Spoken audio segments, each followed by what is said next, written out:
and welcome to another episode of guitar stuff that I found on eBay for less than 30 quid.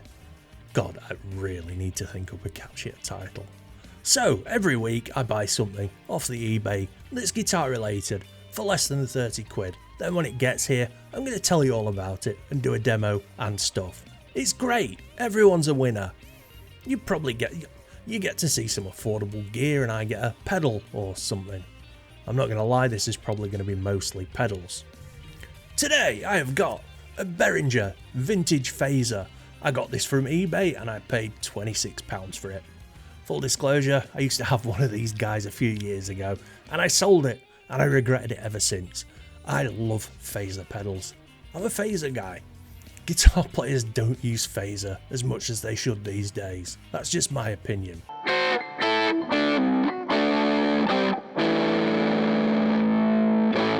So, the Behringer Vintage Phaser, I love this, it sounds amazing.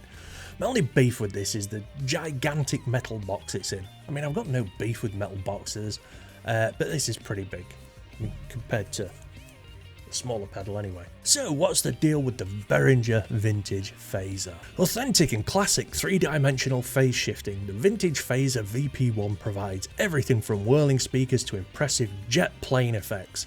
There's a dedicated rate control and separate tone switch for fine-tuning the speed and tone. No matter what phasing effect sound you're after, the VP1 makes getting there easy. Ease of use, it doesn't get any easier than only having one big knob to turn.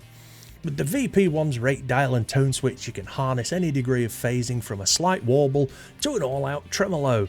The blue LED tells you when it's activated, and the physically hardwired True Bypass maintains crystal clear signal integrity. You can power the VP1 with a 9V battery or a PS-USB DC power supply, not included. Sound value, the VP1 is sure to help you achieve the dreamlike tone you have in your head. When your friends ask, "What's that amazing sound?" tell them, "It's just a phase I'm going through." The Vintage Phaser VP1, that is. The VP1 sounds great on guitars, basses and keyboards and is so affordable you want to keep one for your rehearsal room, the stage, the studio and everywhere else. Check out the awesome VP1 at your local Behringer dealer today or grab one online. So, like I said, I paid £26.99 for this guy. They retail between 30 and 40 quid, so I didn't really save a ton of money on it, but I saved some. For the demo, I'll be using my Hello Kitty Strat into the Phaser and then into Ableton. And for dirt, I'll be using a Boss Mega Distortion.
Well, that was pretty awesome. I mean, I feel like the Behringer Phaser is as good as pretty much most phasers out there. And considering it's like 30% the cost of most other phasers, I'm well happy with it. If you can't find one of these guys on eBay, then I'll leave a link in the description in case you want to buy one brand new. Well, that's all for today. Don't forget to like and subscribe, do all that YouTube stuff. Really helps the channel out. And it helps the videos get out there into the algorithm. I've got some merch for sale, got t-shirts and stuff, and you can also pick up memberships and super chats if you want to help the channel out. I also stream every Wednesday, 9 PM UK time, usually just me and some buddies talking about guitars and stuff, so feel free to come along and check that out. Anyway, thanks again, take it easy, peace out.